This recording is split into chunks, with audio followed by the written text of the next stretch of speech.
Est-ce que toi aussi tu trouves que le panneau de couleur Lumetri d'Adobe Premiere il est un peu faible? Alors même il est complètement naze en réalité, on va dire les termes. Et que tu sens que du coup bah il te permet pas d'aller vraiment jusqu'au bout de ta retouche colorimétrique. Il bride un peu même. Et en vrai il est même pas capable de reproduire ce look ciné qu'on adore et qu'on voit un peu partout. Alors qu'aujourd'hui t'as plein de concurrents qui font tous mieux. On se demandait un peu s'ils le font pas exprès quand même. Et en vrai j'ai la flemme de devoir bouger de logiciel à chaque fois que j'ai un étalonnage à faire. Et bah là ça vient de changer parce qu'en fait je viens de trouver un plugin incroyable qui permet de régler exactement ce problème là justement. Alors abonne-toi.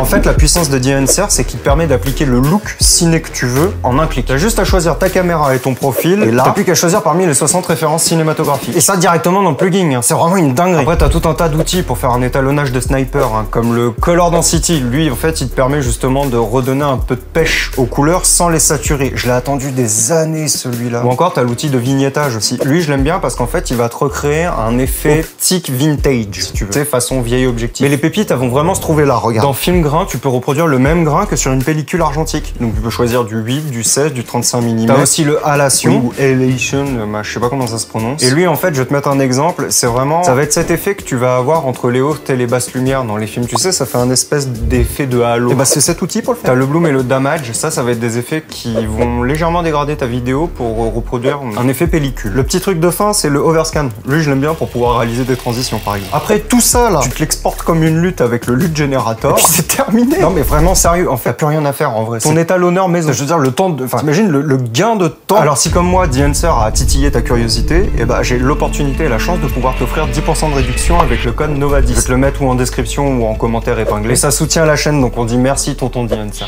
Et puis j'en profite aussi pour vous remercier, vous dire merci. C'est vrai que quand je me suis lancé dans l'aventure il y a quelques temps, je savais pas vraiment où est-ce que ça allait me mener, honnêtement. J'ai fait ça un peu pour le kiff. Et aujourd'hui, dès que je sors une vidéo, je prends toute votre force, toutes vos vibes qui sont incroyables. Et j'avoue que ça me motive énormément, ça me donne envie de continuer et je suis pas prêt de m'arrêter. Donc merci beaucoup, si j'en suis là aujourd'hui, c'est grâce à vous. Continuez de me donner de la force, ça m'aide énormément et il y a plein de belles vidéos qui vont arriver d'ici la fin de l'année. Donc merci à tous et puis on se dit à bientôt. Ciao.